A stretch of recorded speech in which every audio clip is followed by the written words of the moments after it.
The documentary opens with an eerie, atmospheric view of Ironbridge, its famous arched bridge looming over the River Severn, shrouded in mist.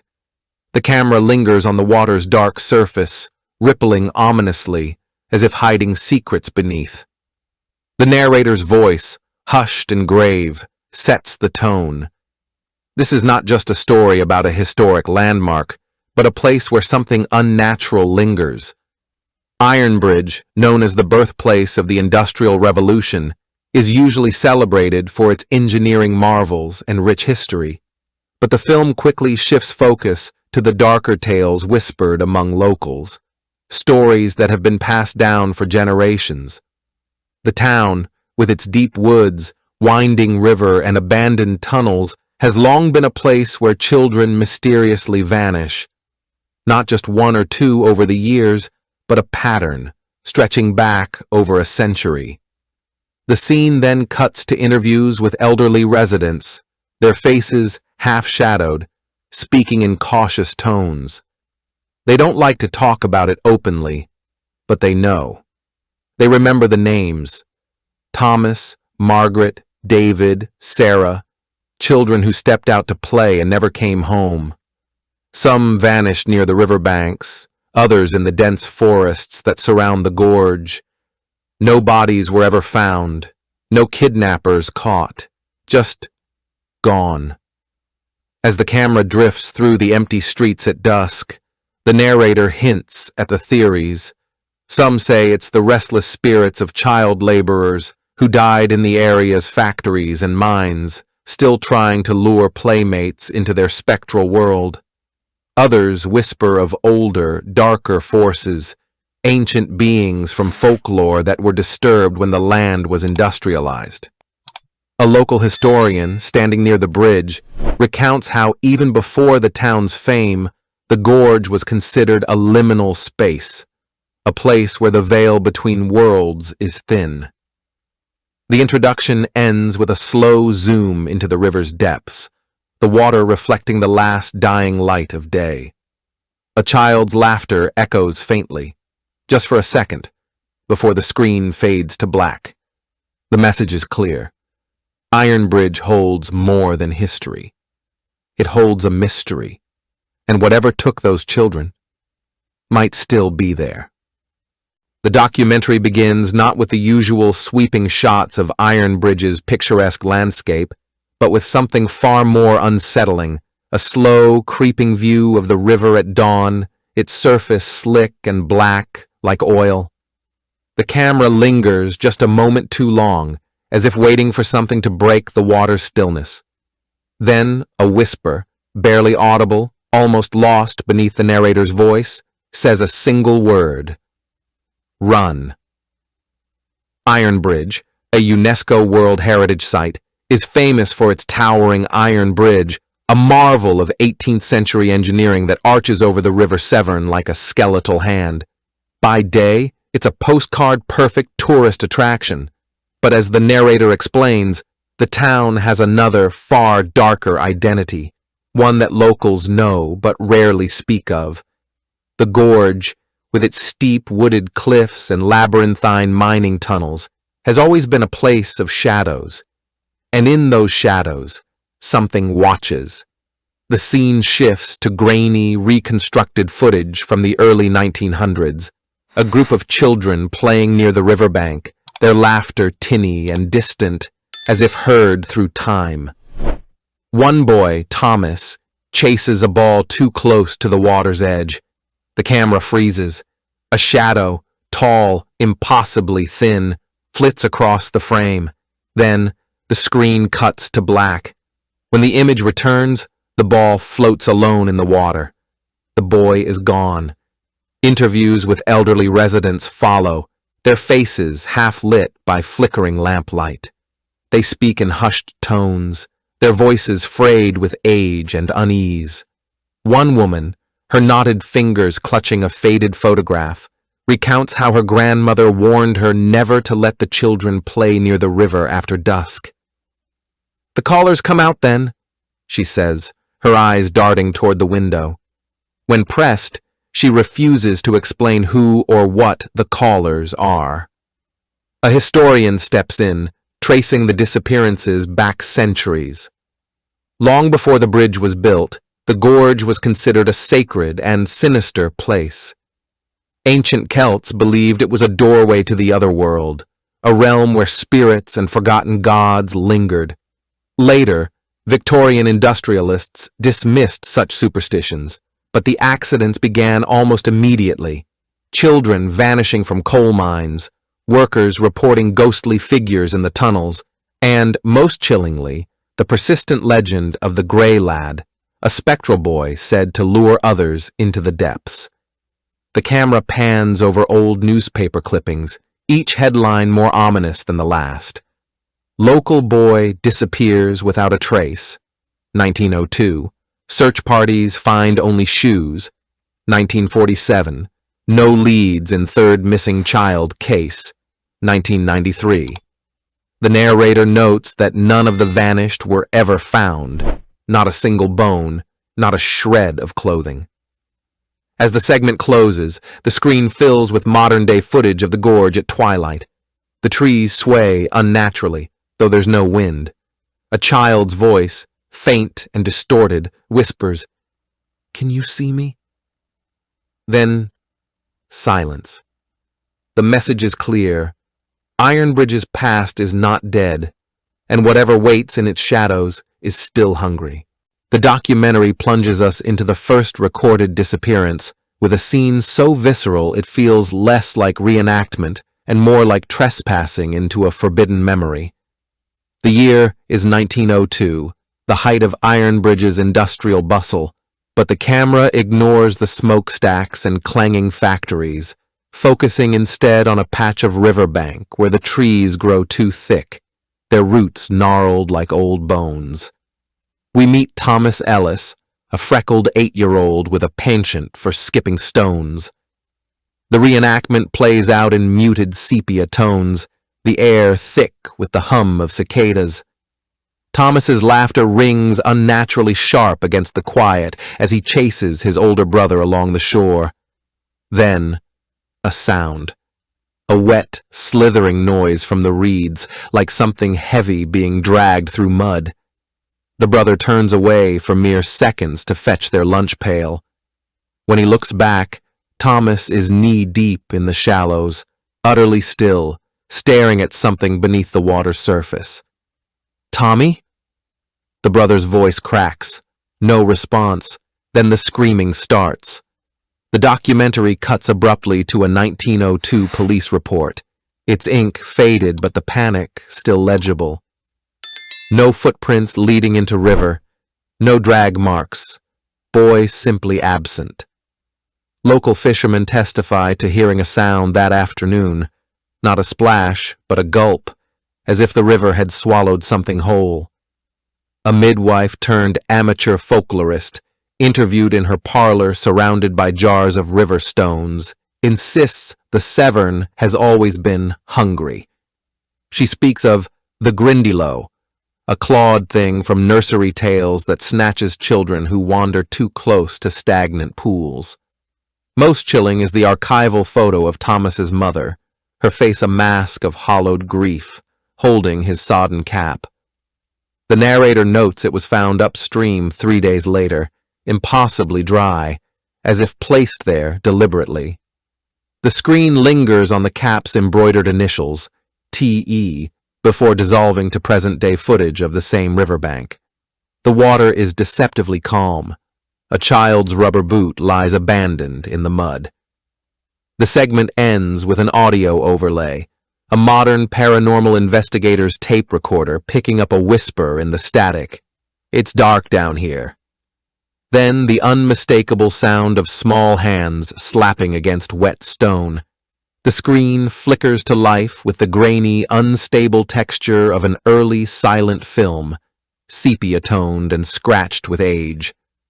We see Ironbridge in 1902 through the warped lens of history. Cobblestone streets thick with coal dust, the great iron bridge groaning under the weight of horse-drawn carts, and everywhere the ever-present rush of the River Severn, its currents deceptively calm. Then, a shift. The camera plunges us into the Ellis family's cottage, where Mrs. Ellis kneads dough with hands raw from laundry work. Through the window, her sons, Thomas, 8, and William, 12, dash toward the riverbank with a wooden hoop, their laughter tinny and distant, as if we're hearing it through a long-forgotten phonograph recording. The reenactment that follows is shot with eerie precision, not like a documentary, but like a nightmare remembered frame by frame. Thomas skips a flat stone across the water. It bounces once, twice, then, on the third skip, the river swallows it without a ripple. William turns away to fetch his jacket from a tree branch. When he looks back, Thomas is crouched at the water's edge, head cocked as if listening to something beneath the surface. "Tommy?" No answer. William's voice sharpens. "Stop mucking about." Then, Thomas reaches into the water, not hesitantly, but with the certainty of a child grasping for a toy. His arm sinks in up to the shoulder. William sprints toward him, but the riverbank, solid ground just seconds before, suddenly gives way beneath his feet, sucking him knee-deep into the muck. By the time he wrenches free, Thomas is gone. Not drowned. Gone. The water is perfectly still. Her father found the sticks neatly bundled an hour later, tied with a ribbon that didn't belong to Margaret. Nearby, her shoes stood upright in the moss, the laces still knotted, as if she'd been plucked straight out of them. The documentary shows the original 1943 police report, its typewritten lines cold with confusion. No signs of struggle, no footprints beyond victim's own, ground unusually dry despite recent rains. A surviving neighbor, now in her 90s, rocks slowly in a chair as she recounts what happened next.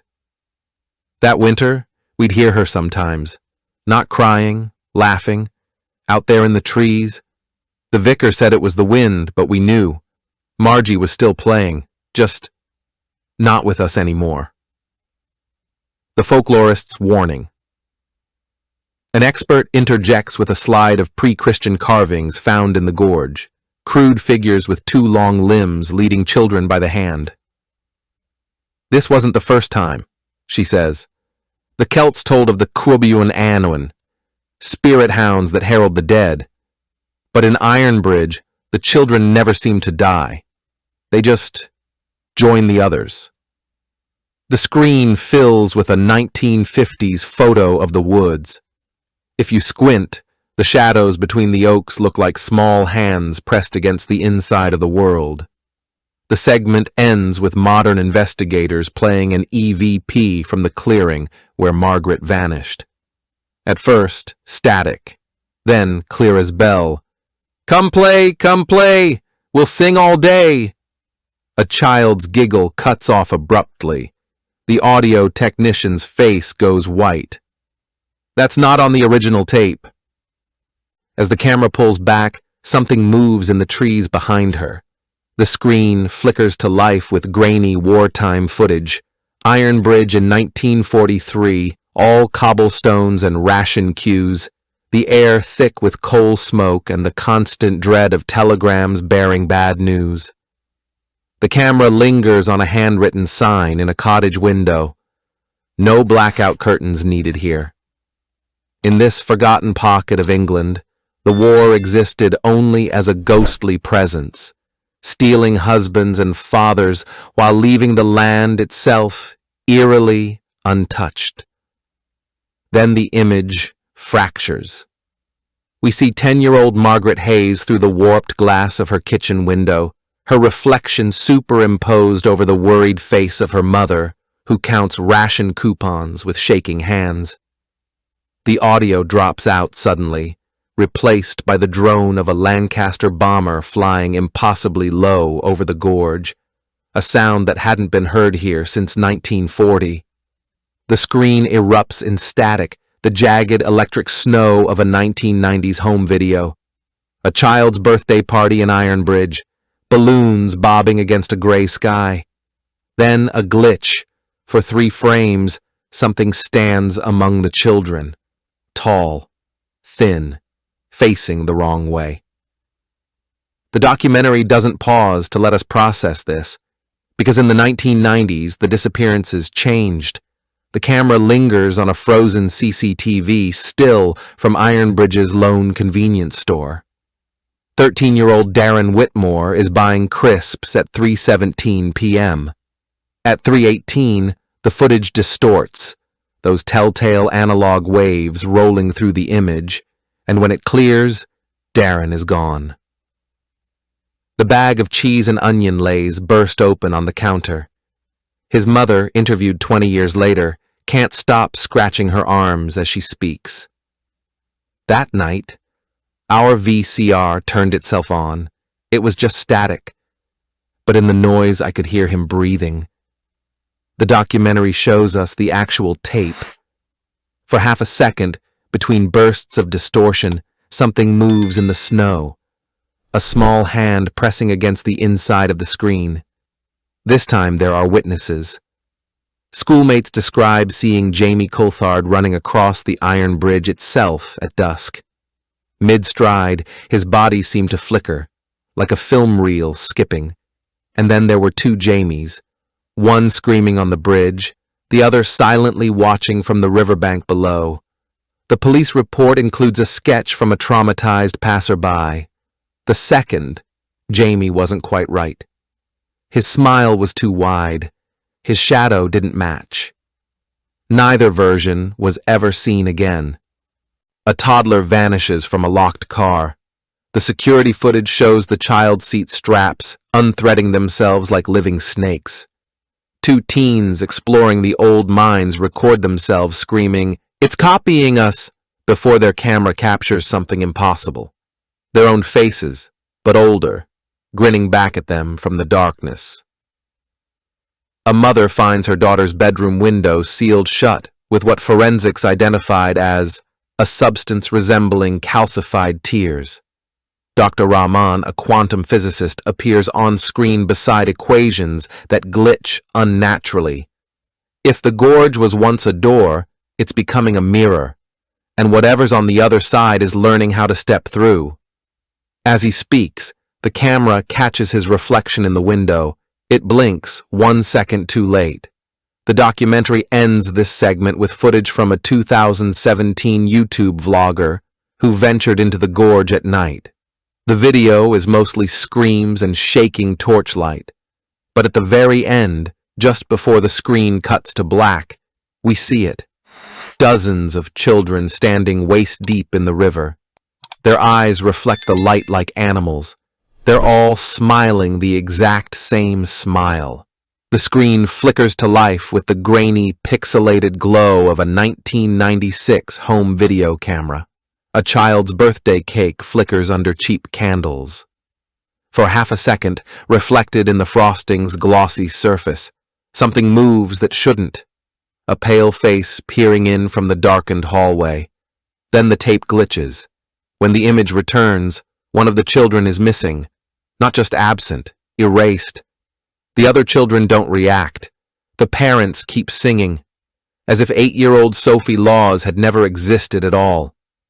The screen flickers to life with the hiss of a thermal camera booting up, a jagged, monochrome landscape of the Ironbridge Gorge at midnight, every rustling leaf rendered an eerie negative. The investigators move like astronauts in some alien atmosphere, their breath fogging the November air as they sweep EMF detectors over ground that shouldn't be humming with electromagnetic pulses. "Jesus Christ," one of them whispers. "It's like the whole riverbank is alive." The documentary intercuts between 3 camera feeds, each more corrupted than the last.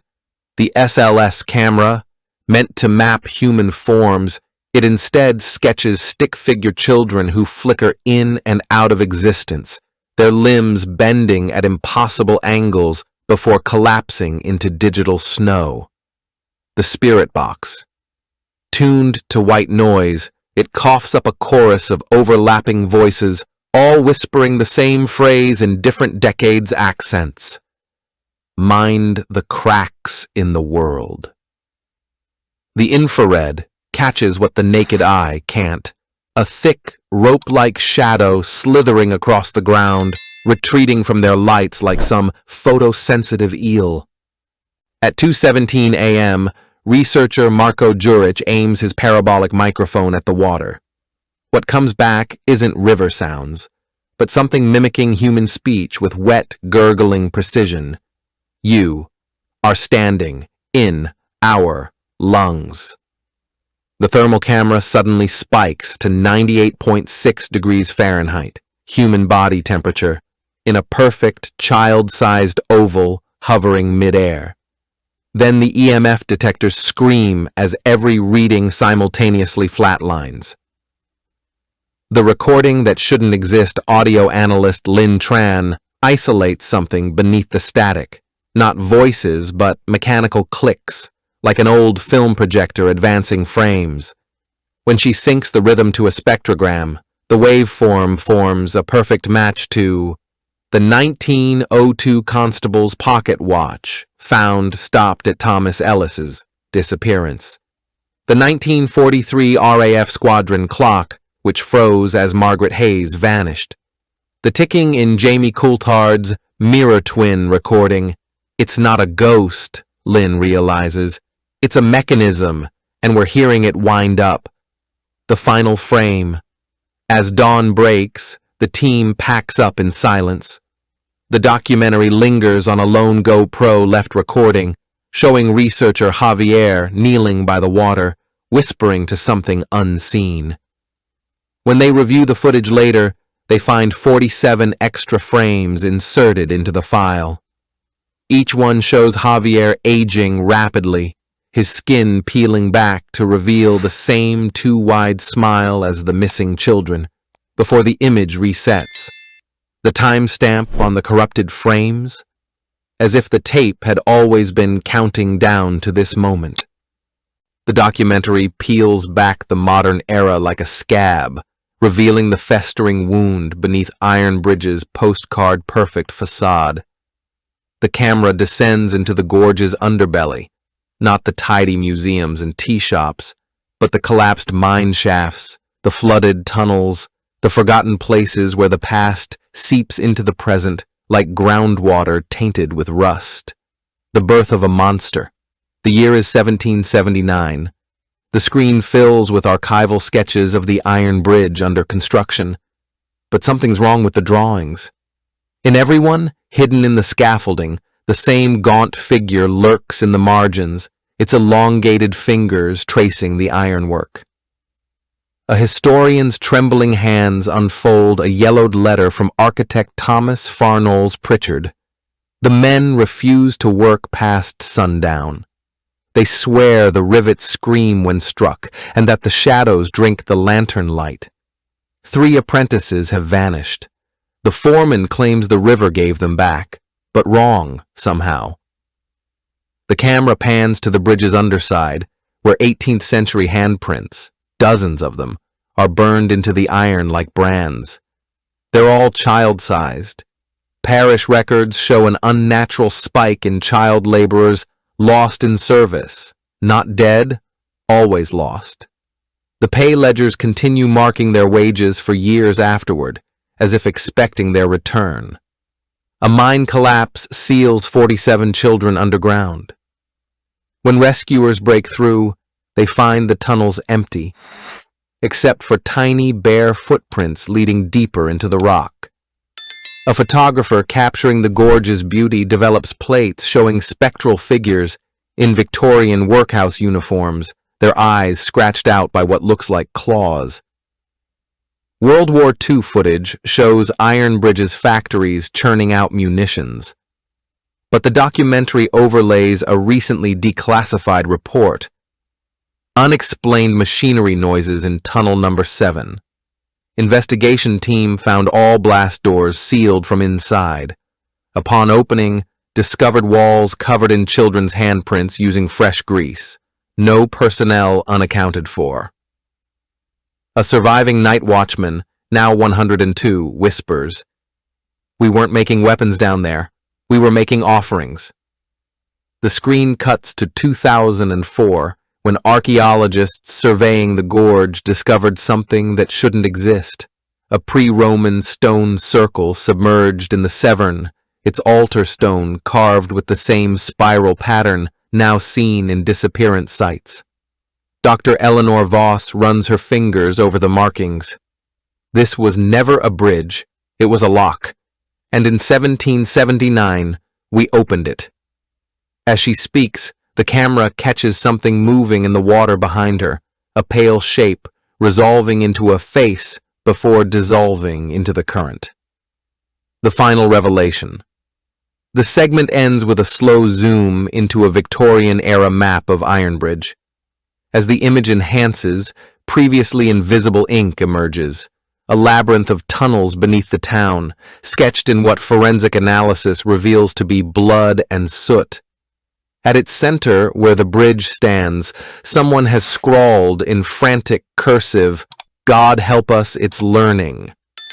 The screen cuts to black. Somewhere in the darkness, metal groans. The documentary's tone shifts here. No more reenactments, no more experts. Just a single unbroken shot of the iron bridge at twilight, its iron ribs black against a blood-orange sky. The narrator's voice drops to a whisper, as if afraid something might hear. Every town has its ghosts, but Ironbridge is something else entirely. The first sin. The screen fills with a 12th century monastic scroll, its Latin text illuminated by a trembling spotlight. It tells of a pagan well where the Severn bends, a place where villagers left offerings of bread and milk to something they called the Hollow One. Then came the monks, the narrator continues. They filled the well with stones, built a chapel atop it. By 1348, every child in that chapel was dead of plague. The camera descends into the gorge's undergrowth, where moss-crusted stones still form the chapel's outline. Among the rubble, fresh toys appear weakly, action figures with melted faces, dolls missing their eyes, arranged in careful circles. The bargain. The night before the Iron Bridge's grand opening. The documentary shows a recently unearthed diary from foundry worker Elias Sneed. Mr. Pritchard walked the gorge at midnight with 7 men. They carried something wrapped in sailcloth, something that moved. At the river's edge, they weighted it with chains and let the water take it. The foreman says we're never to speak of this, lest it unsticks itself. A modern metallurgist's report flashes on-screen core samples from the bridge's foundations, contain traces of human bone ash mixed with the iron. First recorded disappearance, a collier's son, occurs exactly 47 days after the bridge's first repair. Thomas Ellis vanishes hours after workers replace a cracked rivet, one that, when analyzed in 2007, proved to be made of bone china. The last missing child, Lily McAllister, disappears the same day engineers began installing seismic monitors beneath the gorge. It's not a curse, murmurs folklorist Dr. Eleanor Voss. It's a transaction. Every time we disturb the gorge, it takes payment in kind. The screen cuts to static. When the image returns, we're viewing never-before-seen footage from the 1970s, a team of waterboard officials exploring a hidden tunnel beneath the bridge. Their flashlight reveals Victorian child shoes, perfectly preserved, lined up like soldiers. Modern sneakers, 2010s models, already gathering dust beside them, and furthest back, barely visible in the gloom. Something crouching over what looks like a pile of rusted watches. The camera jerks away. The audio captures wet, rhythmic sounds, like a blacksmith hammering flesh. Then a whisper. From where? It's making more. The documentary leaves us with 2 images side by side. A satellite thermal scan of the gorge, the heat signatures forming a perfect spiral. A 19th century cunning man's drawing of the same spiral labeled the lock. As the credits roll, the camera lingers on the bridge at dawn. The ironwork groans, not from wind or traffic, but in a pattern that matches the exact heartbeat rhythm of the first missing child, Thomas Ellis, recorded in his 1902 school medical exam. Somewhere beneath the water, something keeps time. Thanks for watching. If you enjoyed this video, hit that like button, subscribe, and ring the bell for more. Let me know your thoughts in the comments. I'd love to hear from you. See you in the next one. Bye for now.